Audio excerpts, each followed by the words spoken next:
The textile and garment industry is a strategic sector that currently absorbs around 3.7 million direct workers, meets around $24 billion of domestic consumption needs, and generates around $13 billion of foreign exchange exports. Although in the last 10 years the performance has stagnated, but until now, the textile sector is still a strategic sector and contributes significantly to the national economy. This YouTube channel is a new feature of Indo Textiles TV. Through this channel, in the future, we will discuss a lot and share knowledge, information, and opinions each other. So please comment, like, subscribe and share this channel. This is an introduction, history, journey and development of the Indonesian textile and garment industry with me, Rebecca Harris.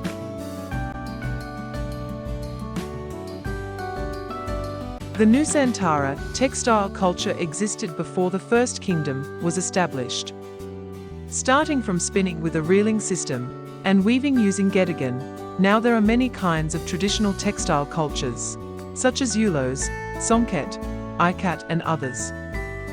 In the Dutch colonial era, non-machine looms began to be used and developed into machine looms. The Dutch government and businessmen also imported sewing machines to meet the needs of clothing, including the import of simple weaving machines. In 1922, the Dutch government established Textile Inrichting Bandoeng, TIB, which became a pioneer of textile education in Indonesia. And until now it is still standing under the name STT, Textile Polytechnic in Bandung. After Indonesia's independence, in order to be self-sufficient in clothing, the Indonesian government in 1961 established the Nusantara clothing industry in various regions to produce yarn and fabric, which was then followed by private entrepreneurs. Then in the 70s, foreign investment began to enter the upstream to produce man-made fibers, polyester and rayon, so that in the early 80s our textile structure was complete from upstream to downstream and became an export-oriented industry. Exports continue to increase from millions of dollars to billions of dollars, with the United States, the European Union and Japan as the main market that applying the quota system according to the trade agreement in the multi-fiber arrangement. The Uruguay Round, trade negotiations within the framework of the General Agreement on Tariffs and Trade, which became the forerunner of the World Trade Organization, WTO, agreed in 1994 to abolish the textile quota system in 2005. Until 2000, Indonesia's textile exports continued to increase in the range of $8 billion, but its growth began to slow down to only $11 billion in 2010, until the growth in trade balance performance began to be negative since 2007. Before 2007, the trade balance grew by an average of 7.1% per year.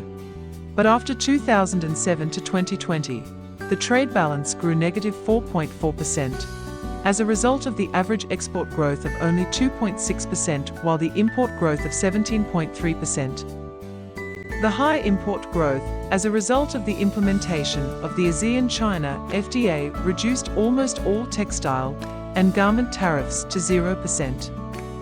Where China at that time began to become Indonesia's main competitor, following India, then Vietnam and Bangladesh. Indonesia's defeat in the competition at that time was due to low competitiveness, as a result of the high costs of energy, labor, logistics, banking interest and other production factors, whereas on the other side, the domestic market was opened. Since 2011, the textile and garment industry has been in a period of illness. Many producers have changed their business to become fabric importers. They are supported by regulations on ease of import, so investment in new machine is very low. During this period, the domestic market was forgotten, only focusing on garment exports. The government provides ease of importing fabrics to encourage garment exports, so that fabric and yarn producers become victims. This strategy did not bring good results, because the high import of fabric did not significantly encourage garment exports. Even this strategy destroyed the integration and value chain that had been built since the 70s. Stakeholders forgot that the glory of the textile and garment industry in the 80 to 90 era was preceded by import substitution and integration from upstream to downstream, not relying on imported fabric and other imported raw material. Following a directive from President Jokowi in 2020, a number of import substitution policies through import control and trade remedies from upstream to downstream are implemented to protect the domestic market. In the period of economic recovery after the COVID-19 pandemic, starting in semester 2 2021, the textile and garment industry began to grow positively to reach 12.45% in the first quarter of 2022. Production utilization rose from 50% to 70%. This growth was driven by sales in the domestic market, which encouraged new investment. Here the small and medium garment industry began to return to full production using local fabrics and yarns. The trade balance grew 6.5%. In the next 3 years, the Indonesian textile and garment industry targets to completely dominate the domestic market, and in the next 3 years start to substitute imported raw materials for garment export purposes. Indonesia's SDGs in 2030, spurring the spirit of the industry to improve. 270 million people in the domestic market are guaranteed to increase exports and return to being a world textile player. Restoring the glory of this sector is not easy.